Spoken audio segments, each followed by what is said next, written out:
This week I'm driving the 2022 Subaru Outback Wilderness.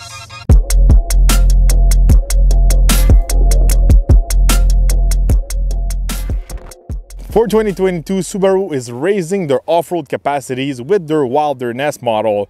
Both available, the Forester and the Outback, with that new packaging. I had the chance to test both in off-road situation before Christmas. But today I'm testing this Outback Wilderness during winter. Under the hood, we can find a flat 4 of 2.4 liter, good for 260 horsepower, 277 foot-pounds of torque. This engine is matched to a CVT transmission. So let's go on the road and test this Wilderness model.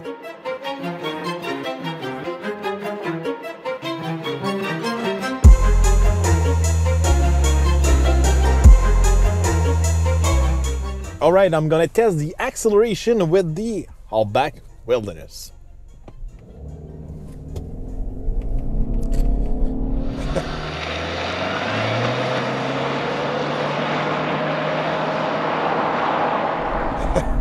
It's never super exciting to accelerate with a CVT equipped car. Not bad. It's pretty quick. It's quicker. It feels quicker than a normal Outback model. This CVT gearing final ratio is a little bit shorter than a non-Wilderness model.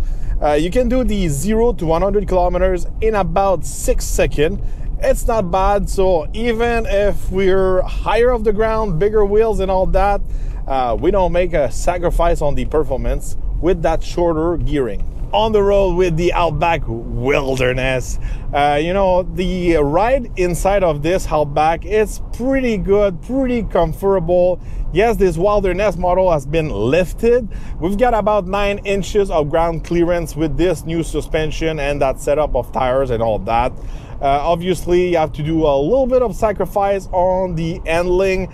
It's a little bit higher off the ground. The center of gravity too, it's higher. It's more wiggly, I could say, on the road. But the ride is comfortable.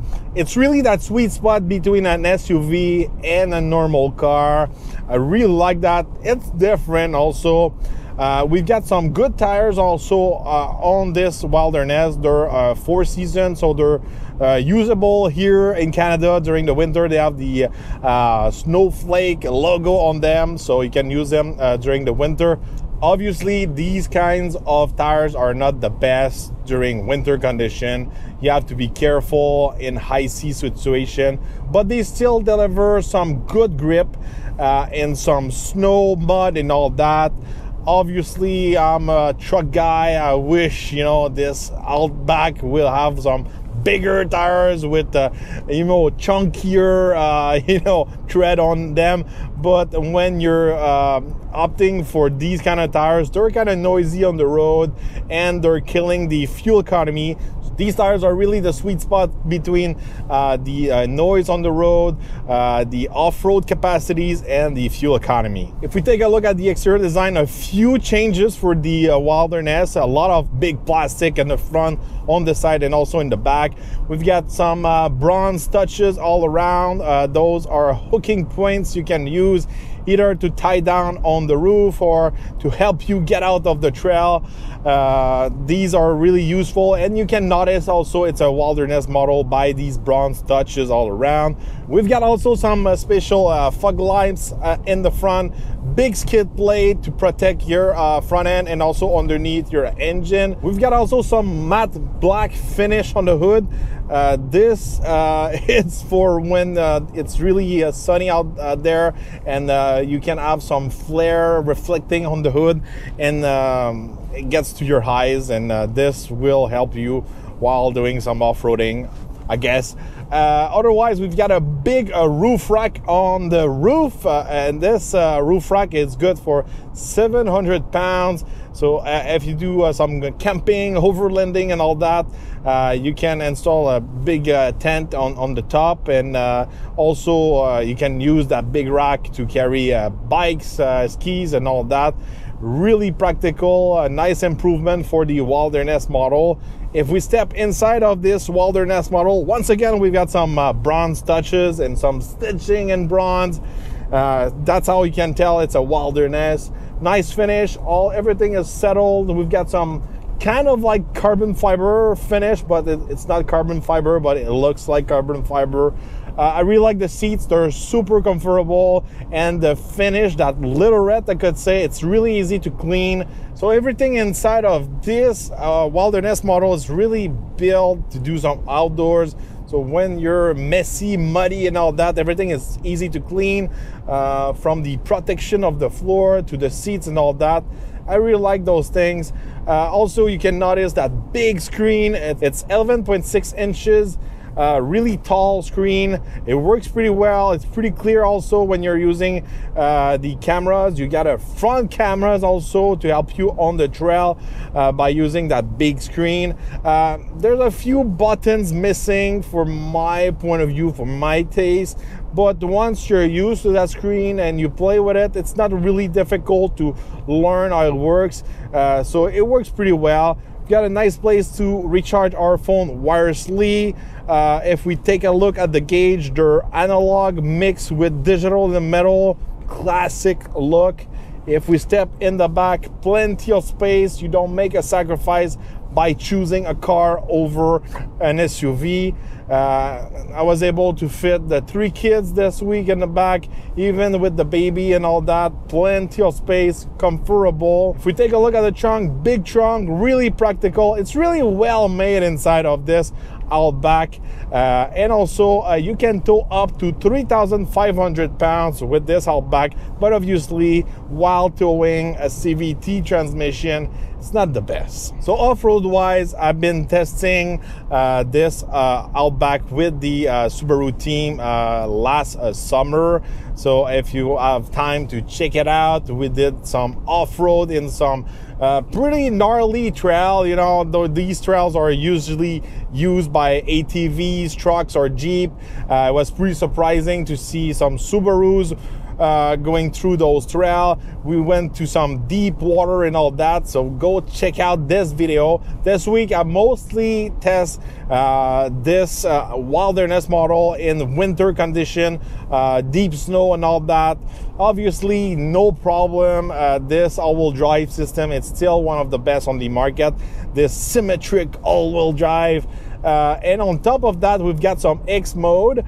So we've got snow and mud, and we've got some deep snow and deep mud. I tried the deep snow, and you know, this X mode really control well the all-wheel drive. It's really well calibrated, and it's easy to use for anyone. So if you're a beginner, you don't do any off-road, but sometimes you have to use that trail to go to the cabin or something, super easy for anyone to use those modes. Fuel economy wise, because the ratio of the gearing is shorter, we're a little bit higher off the ground. Obviously, it's a little bit harder on fuel than compared to a normal Outback model. This week I was able to do 12 liters per 100 kilometers. Obviously, with a normal model of Outbacks, I was able to do in between 10 to 11 liters per 100 kilometers. It's not a big sacrifice. You're gaining a lot of capacities, off-road wise, and also look wise. I think this Wilderness model looks better than the normal model. I like that rugged look, those bigger tires and the big plastic, and just from my point of view, once again, you know, I would like to see a Wilderness with some, I don't know, 31 inches, full mud tires, really rough look. I really dig that. Price-wise, the Wilderness model, it's good for $44,183. There's not a lot of options for this Wilderness model. It comes pretty much all equipped like the model I'm driving today. Good price, you know, for what you're getting. Once again, this Wilderness is really the sweet spot between a normal car and an SUV. If you don't like SUVs, this is really the the model to get, especially if you need to do some off-roading or using some rough paths. The price, I think, is just right there with the competition in the segment. Really well priced and pretty unique also on the market. Overall, you know, I really like this Outback Wilderness. It's different from anything we can find on the market, and it's a really well adapted car for our market here in Canada. We've got terrible roads, especially here in Quebec. You know, tire-wise, suspension-wise, it's big moss. It's comfortable for our shitty roads. So that's a big plus. And on top of that, the look, the ruggedness, you know, the all-wheel drive system, winter-wise, all use every day. These Wilderness are really made for our area, you know, up north of the US and also in Canada. Pretty much a really good car for our climate here up north. So let me know in the comments, what do you think about the Outback Wilderness? Is it better than an SUV? Is it your favorite Wilderness? From my point of view, I prefer the Outback over the Forester. The Forester, you know, it needs a little bit more power. It needs that turbo engine to, you know, keep my blood pumping and be a little more exciting to drive.